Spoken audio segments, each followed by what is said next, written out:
Welcome to Mission Minute News. I'm Dominican Sister of Mission San Jose, Jean Harris. First, the headlines. Never resign yourselves to war. World Council of Churches decries failure of world leaders. Beatification to inspire today's persecuted Christians. Combating childhood poverty in Pune, India. Semana Verbita, Divine Word Week in Argentina. Divine Word Charism invigorated by laity. SVD Laat Sea Farm, Philippines. These stories and more on Mission Minute News. Never resign yourselves to war. Pope Francis renews his call for peace as he calls for prayers for people suffering in Myanmar, Ukraine, Palestine, and Israel, and he highlights the fact that the only ones who gain from war are the manufacturers of weapons. The Pope's urgent appeal came as he addressed the faithful after the recitation of the Angelus in St. Peter's Square.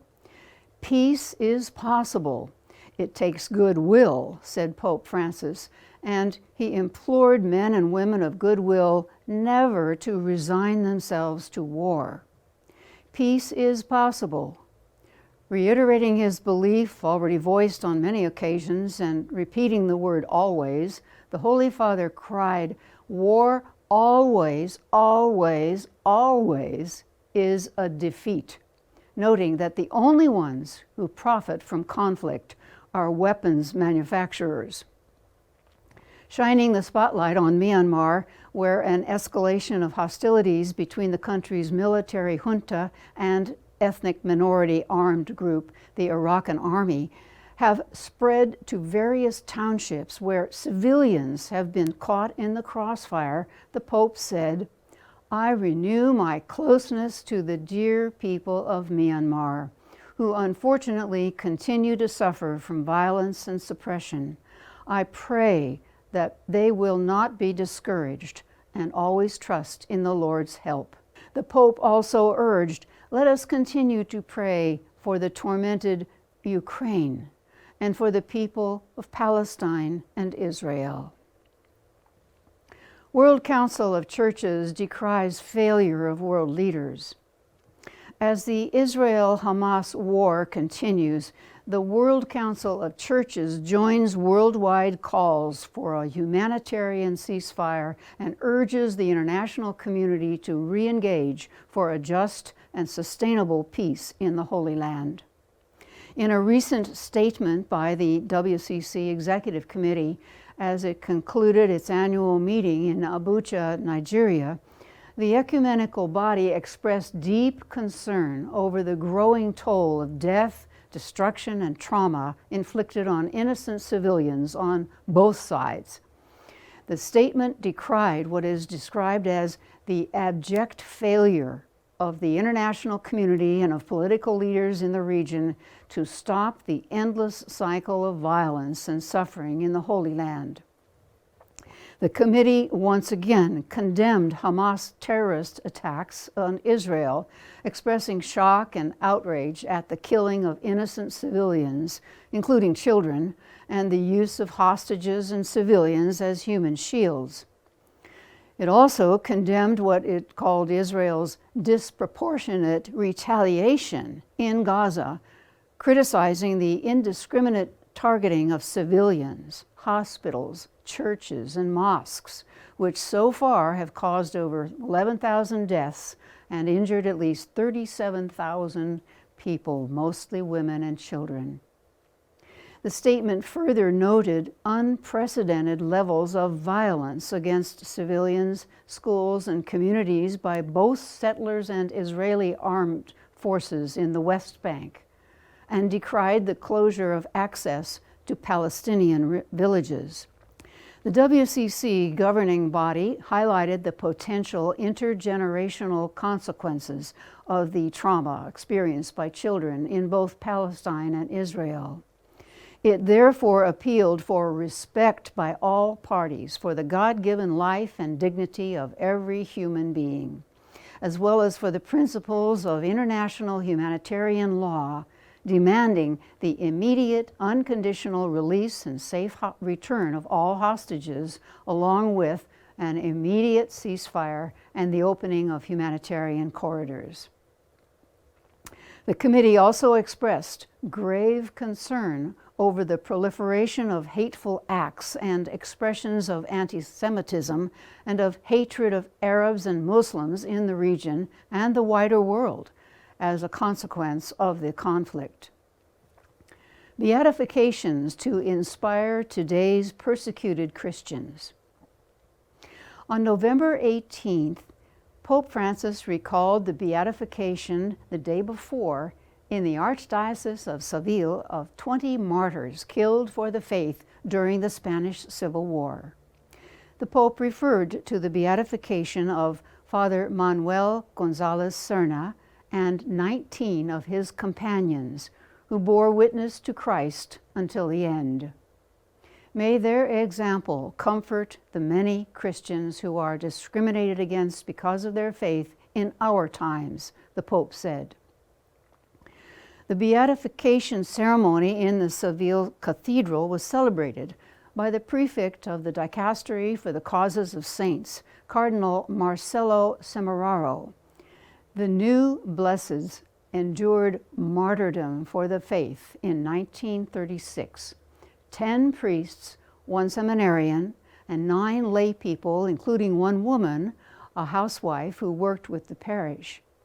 The 9 lay men were lawyers, landowners, a pharmacist, a sacristan, and a carpenter. Among the priests, many had already suffered violent anti-clericalism before the outbreak of the Civil War. Some were educators, others had seen their churches burned. Combating childhood poverty in Pune, India.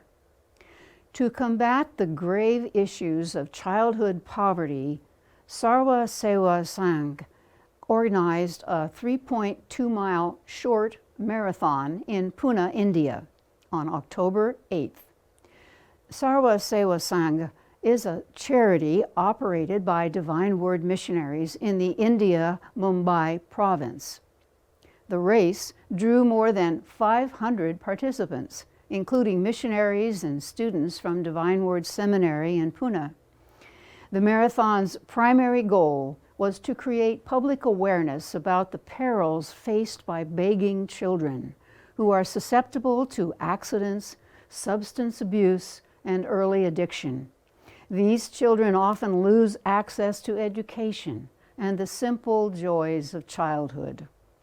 The event emphasized that instead of giving money to begging children, providing them with necessities such as food, water, sanitary materials, and study materials is crucial.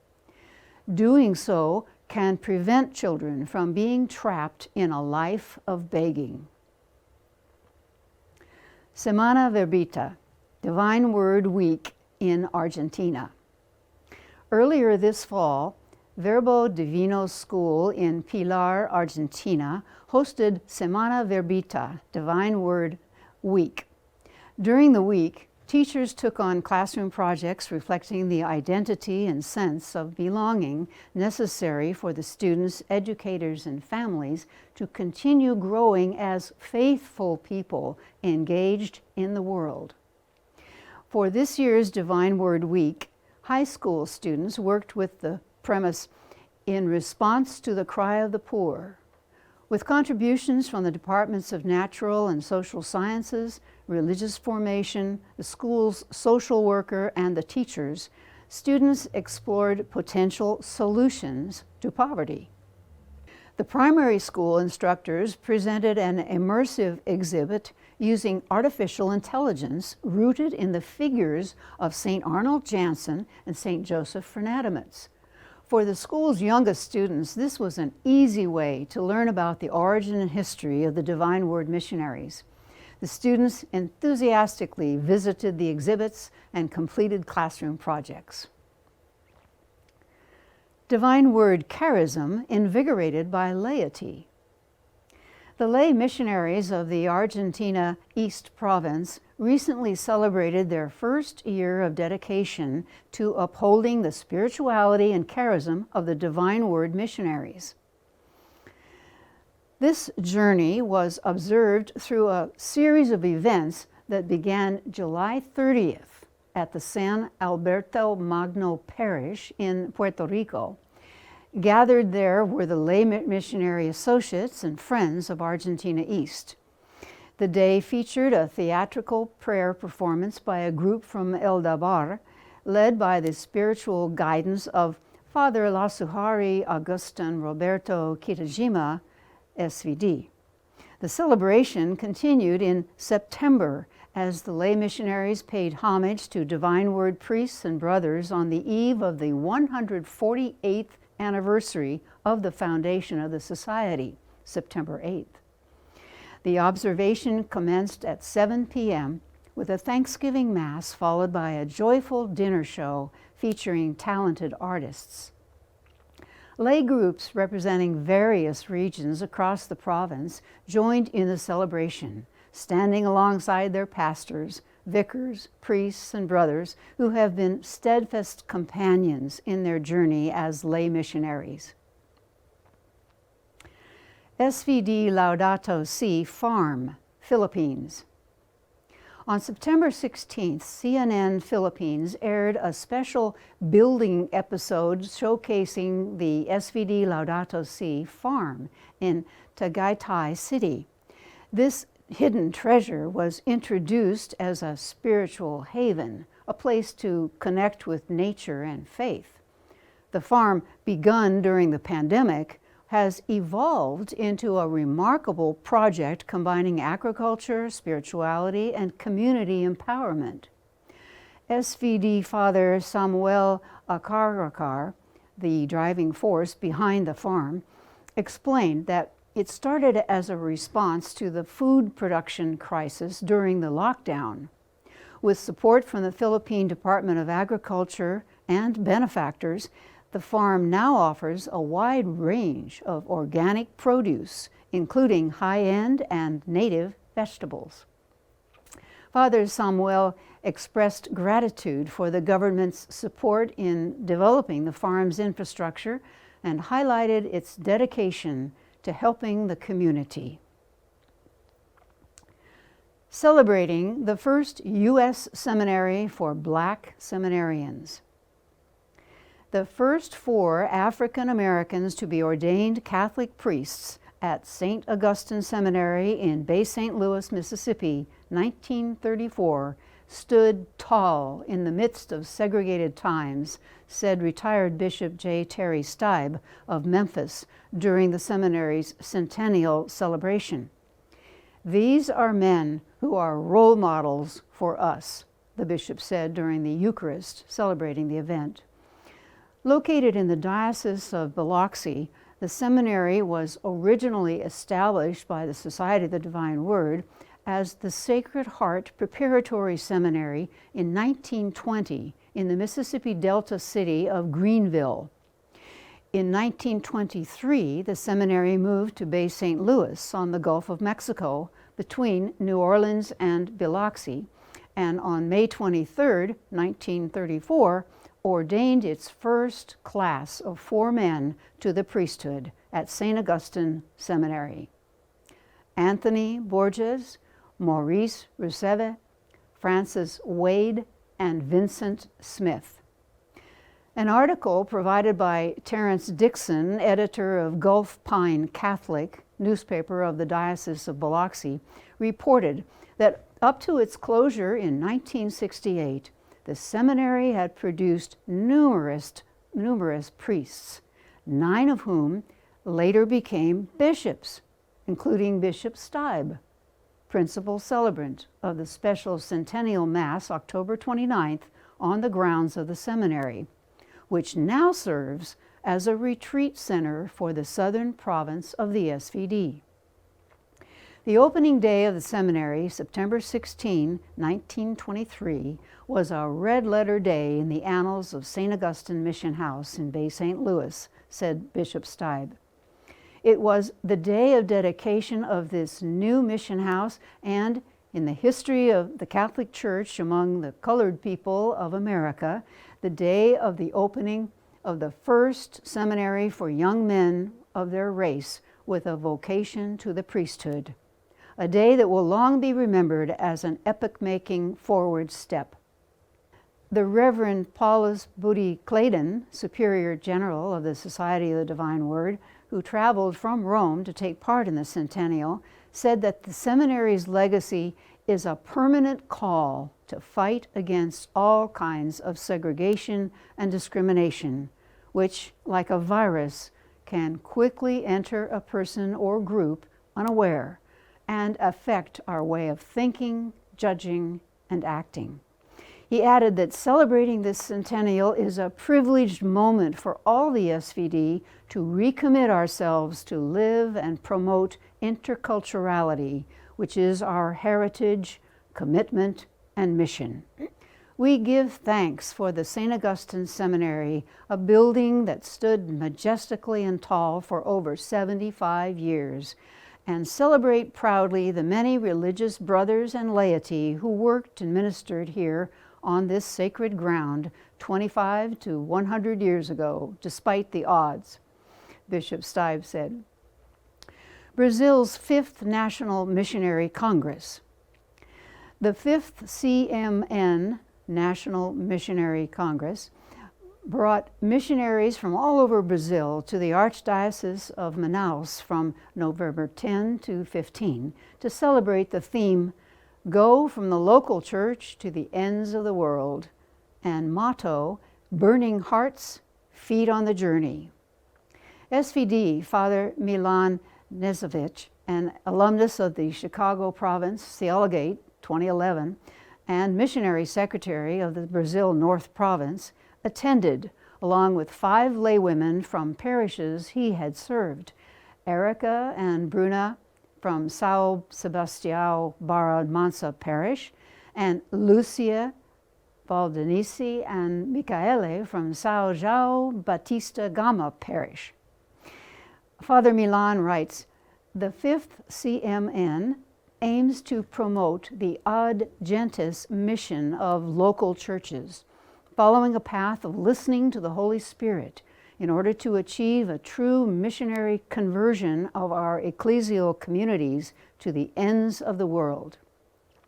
The Congress seeks to guarantee the preferential option for the poor as an outgoing church in the existential and geographical peripheries, celebrating the missionary journey of the church in Brazil. Missionary congresses have missio ad gentes in their DNA, Father Milan says. Ad inter gentes is their driving force, a paradigm of all evangelization. Fire at the Steyler Mission House, St. Augustine. A fire broke out at the mission house on the Steyler campus in St. Augustine, Germany on November 15th. 5 brothers suffered smoke inhalation and were treated at the hospital. Thanks to 250 firefighters, the historic library and church where records of the beginnings of the SVD are housed were spared from damage. American bishops meet.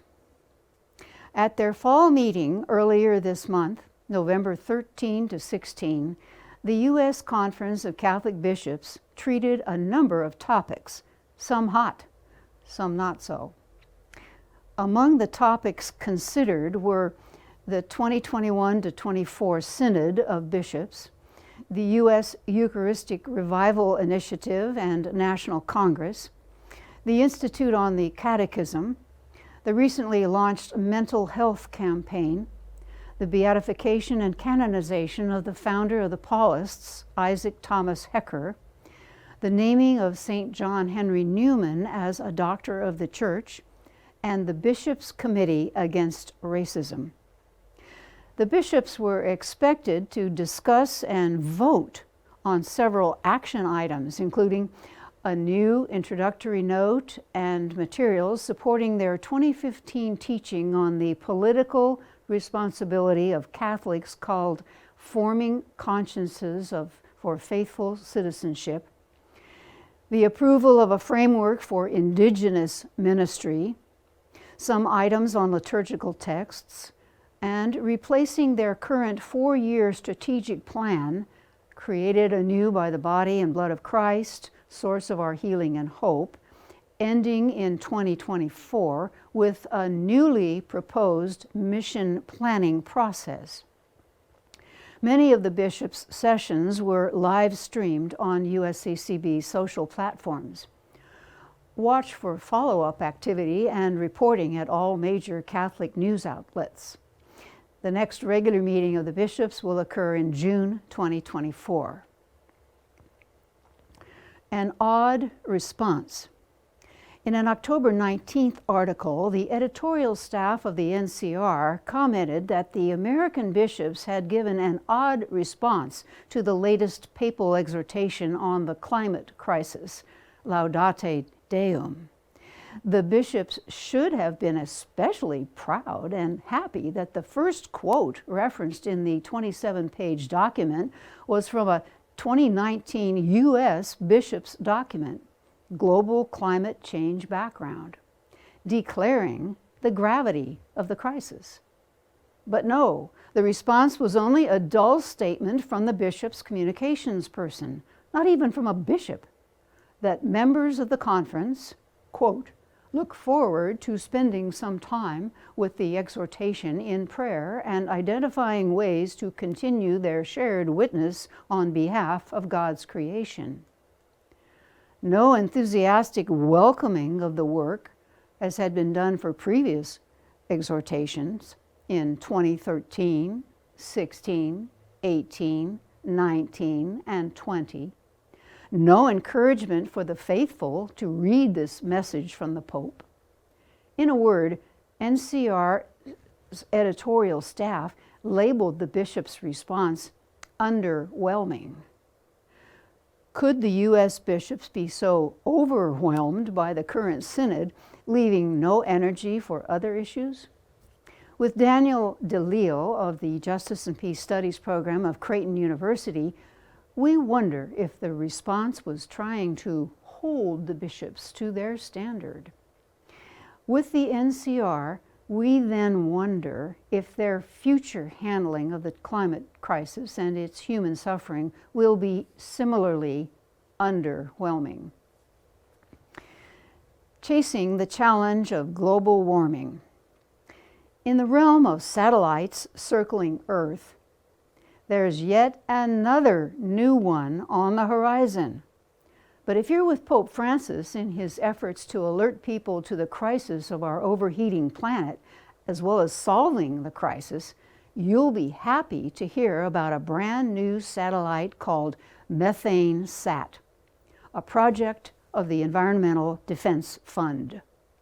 MethaneSAT will have one very important job. Launching in 2024, the satellite will track methane around the globe, which until now has been on an impossible task.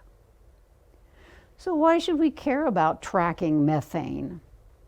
Scientists agree that methane gas is one of the strongest of all the greenhouse gases that cause global warming. We all know about carbon dioxide emissions. That's why we're protecting forests and planting trees. But now it's also clear that methane is 84 times more potent than CO2. We also know that methane is hard to track, the very reason MethaneSAT is so important, as it will be able to pinpoint methane leaks from the gas and oil industries. This will allow agencies like EDF to hold countries and companies accountable for meeting emissions reduction targets, which, by the way, are 45% by 2025 and 75% by 2030. The new satellite, MethaneSAT, joins Pope Francis in working hard toward the goal of integral ecology. Religions urge COP28 action. The next UN conference of the parties on the climate crisis, COP28, is about to begin November 30 to December 12 in Dubai, United Arab Emirates. The conference follows another global meeting earlier in November in Abu Dhabi of more than 200 religious leaders, academics, scientists, youth activists, and indigenous people who gathered to put together a united interfaith message in defense of Earth and its peoples. According to a November 9 article by Brian Rao in Earthbeat, leaders of the world's major religions are casting the current moment as pivotal, as they call upon governments and the business world to usher in a just and rapid transition from fossil fuels to clean energy sources and establish mechanisms that hold all stakeholders accountable to their climate action pledges. One of the COP28 attendees will be none other than Pope Francis himself, who will surely quote from his encyclical on climate, Laudato Si, written in 2015, the same year as the Paris Agreement that issued from a previous COP, and from Francis' apostolic exhortation, Laudate Deum, of this year. The Pope calls for strong action on the part of countries and people to get involved and commit to the common good over national or business interests, especially in the Western, more developed countries, which are now clearly harming those less developed. This, he says, would demonstrate a new nobility of politics. No one doubts at this juncture that we need to hold the average global temperature rise to 1.5 degrees Celsius, or 2.7 Fahrenheit. Scientists have stated that any amount of warming increases the probability of floods, droughts, sea rise, and extreme storms, which threaten people and ecosystems. And they project that if nothing changes, the planet is on a trajectory to exceed 1.5 degrees in the 2030s. In their statement, the faith leaders outlined 13 calls to integral ecological action for heads of state, governments, and negotiators at COP28.